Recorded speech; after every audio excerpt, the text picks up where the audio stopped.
মুছে যাওয়া দিনগুলি আমায় যে পিছু ডাকে। নমস্কার, আজ আমি আপনাদের সঙ্গে শেয়ার করতে যাচ্ছি এমন একটা রেসিপি যা আমার ছোট্টবেলাকার অনেক প্রিয় স্মৃতির সঙ্গে জড়িয়ে আছে। মায়ের হাতের এই পিঠেটা যখন রান্নাঘর থেকে বের হতো, পুরো বাড়ি জুড়ে ছড়িয়ে পড়তো এক অনন্য সুগন্ধ। চলুন সেই পুরনো স্বাদের পথ ধরে হেঁটে যাই একবার। তাই আজ বানাবো মায়ের হাতের সেই সবেদা পিঠে। এই পিঠে বানানোর জন্য লাগবে কাঁচা সবেদা, চাল আর অল্প চিনি ও সাদা তেল কিংবা ঘি।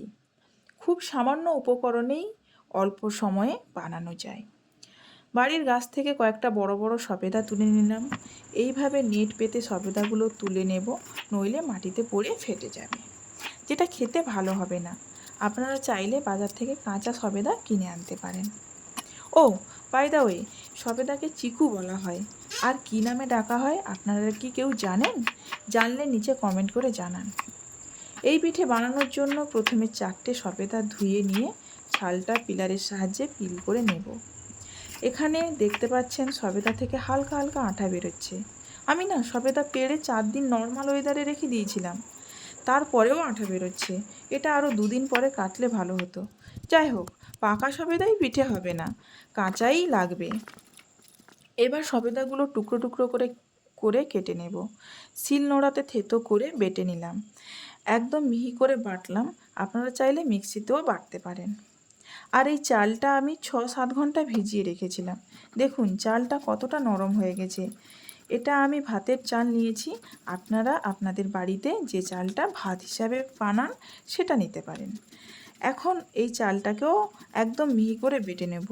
এটা মিক্সিতে বাটা যেত, আমি মায়ের মতো শিলনোড়াতেই বাটলাম। আর চাল বাটাটা ওই একই সবেদা বাটার সঙ্গে তুলে রাখলাম। এখন এই দুটো মিশ্রণের সঙ্গে 2 চামচ চিনি দিয়ে ভালো করে মিক্স করে নিলাম।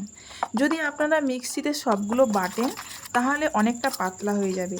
সেক্ষেত্রে এটা ব্যালেন্স করার জন্য অল্প চালের গুঁড়ি দিয়ে এই কনসিস্টেন্সিতে আনবেন।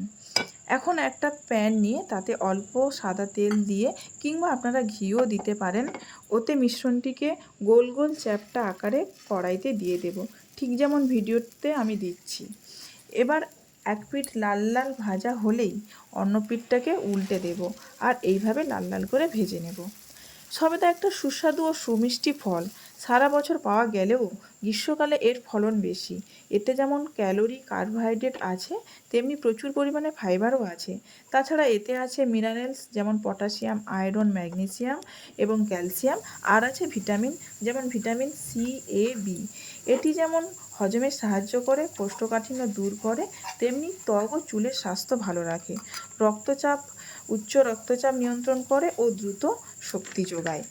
এবার পিঠেগুলোকে লাল লাল ভাজা হয়ে গেছে, একটি প্লেটে তুলে নেব। দেখুন পিঠেগুলো দেখতে খুব সুন্দর হয়েছে, আর জানি খেতেও খুব ভালো হবে। আপনারাও বাড়িতে বানিয়ে দেখুন, খেতে খুব ভালো হবে। আর আমার এই পিঠের রেসিপিটি কেমন হলো আপনারা কমেন্টে এসে জানিয়ে যাবেন। সবাই সুস্থ থাকবেন, ভালো থাকবেন, টাটা।